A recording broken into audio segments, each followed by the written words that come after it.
Hello, I'm going to be sharing with you some tools for creating lecture videos and demonstrations in an online course. Now, of course, there is an infinite number of tools that can be used for recording videos, but I'm just going to share with you four that I highly recommend for creating videos for your class. The first one may actually come as a surprise, but it is a tool that we already use and have at our disposal. Canvas does allow you to record video and audio, and it does not require any type of special software. So you can actually create a new page, and there is a multimedia button that allows you to record video or audio, and you can also put other information on the page. So maybe you're giving a lecture and there's some articles you want the students to read, or maybe there is an image you want them to see, or maybe you want to provide links to something additional that you want them to access. All as it relates to your lecture, it provides a very convenient way to put everything in one place, and it makes it very accessible for students. So if you look on this screenshot of a page in Canvas, the button that I have circled is the multimedia button. Now you press that button and it will give you a prompt that will allow you to record. And this is what that prompt looks like. You can do a video and it will simply use your webcam or any other camera that you use. Or maybe you don't want to do video, you just want to do audio, then you can record audio. Now notice there is also an upload media button, so maybe you already have some videos that you want to provide to the class. Maybe you already have some lecture snippets or something. You can upload the video if you don't want to record it, but there is that option in Canvas.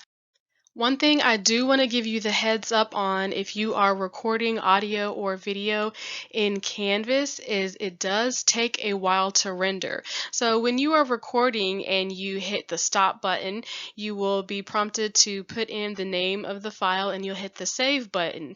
When you hit save, it's going to sit there for a very long time and you're going to think it's not doing anything, but it is. So just know that when you're rendering videos this way, sometimes it does take a long time, but that's normal.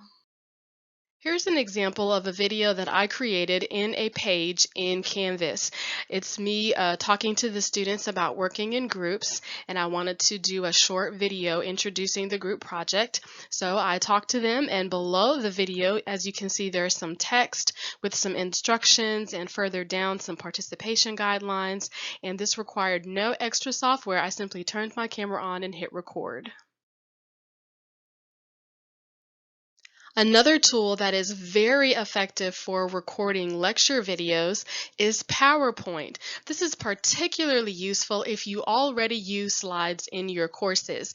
Maybe you taught a course face-to-face in a previous semester and now you're teaching the course online. You can simply take your PowerPoint slides and record yourself talking over the slides, and PowerPoint will export it as a video. As a matter of fact, this video was created using PowerPoint. Now, what I like about creating lecture videos in PowerPoint is it essentially allows students to have the same experience in an online class as they would in a face-to-face class.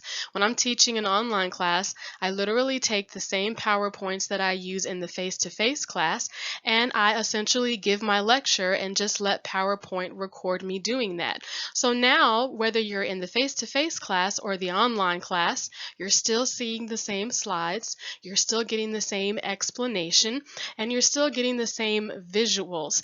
And it's a lot more effective than simply posting PowerPoint slides and letting students look at them themselves. But having that lecture component really adds to it. So PowerPoint allows you to do that, and to do so, you would record a slideshow. So this is what you want to look for in PowerPoint, this button here, and you have to kind of adjust some of the settings. PowerPoint allows you to export the video in different resolutions and different screen sizes. So maybe if you're going to be posting it online, you can do it as a lower resolution. So you have different options with that. So you would hit the record slideshow button and it will start recording.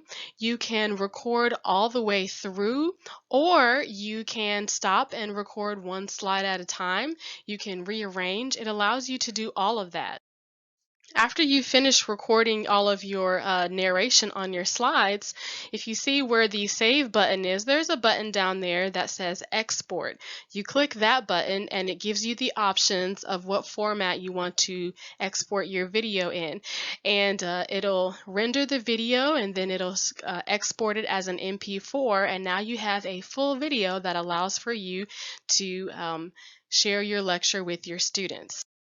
What you're seeing on the screen is an example of a lecture video that I did for one of my online courses. The audio is muted, but I'm talking over the PowerPoint slides, and the students are able to see the visual of the slide. So this is the same PowerPoint that the students would see in a face-to-face class. The online students are getting that same experience.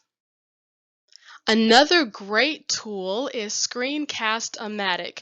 Screencast-O-Matic allows you to record your screen activity. So maybe you want to demonstrate something for students that requires a series of steps, and it would be easier to show them than to tell them. You can perform those steps on your screen, and Screencast-O-Matic will record your screen in the process. Then you can share it as a video. This is what the screen looks like when you are about to record a screencast. Everything within the dotted square is going to be recorded, all of the on-screen activity. And the size can be adjusted, the resolution can be adjusted. And you can record just the screen. You can record the screen and the camera can turn on and it can record you. Or you can do one or the other, just the webcam, just the screen, or you can do both. This is a screencast that I created for one of my online courses. There was an orientation module that I wanted to provide a demonstration of for the students. Instead of sending them a long message, I created this short screencast to show them how to do it. And screencasts can be used for basic recording, but you can also edit your recording and add captions, and it has a library of music if you want to put music in the background. Now, screencast comes as a basic free version, and there is also a paid version with some premium features. So Screencast is a great software to use for creating demonstrations. The last software I want to share with you that is great for creating lecture videos and demonstrations is Camtasia. Camtasia also does screencasting just like Screencast-O-Matic, but it also has video recording, audio recording, and a substantial amount of video editing. It even allows you to create interactive quizzes. For instance, you can create a lecture video, and during the video you give a multiple choice reflection question on a concept you just discussed. The students watching the video can actually answer the question within the video and the responses will be sent to you. So it does allow you to create interactive quizzes. So Camtasia is for those of you who want to be just a little bit more fancy with the videos. And although it does have all these fancy features, it can still be used for basic use. Camtasia also allows you to add special effects such as music. It allows you to add transitions, captions, it has audio effects, video effects, and there is even an extensive library of templates for special effects such as intros, outros, credits, and more. I created this first day of class introduction video for my online class using Camtasia, and I literally did no special effects editing. I don't even know that much about how to edit special effects. The template was already created, and all I had to do was edit what I wanted the text to say. The hardest part wasn't editing the video, it was deciding what template and what music I wanted to use for the video. And Camtasia is pretty easy to use, but it will require just a little time to learn the interface. It took me a little less than a day to learn how to use it, and now I can create videos in a flash. So it's definitely worth it to patch out the time to learn how to use it. Now, Camtasia is not free, but they do offer education discount pricing, and they offer volume discount education pricing in case there were several that wanted to get together and purchase it. So those are the 4 tools that I recommend for creating lecture videos and demonstrations, from Canvas to PowerPoint to Screencast-O-Matic to Camtasia. With the most basic features all the way to the fancy features, any one of these platforms will help you to create great effective videos for your online courses. That's all of my time for now. Thanks so much for watching. Now go and be amazing.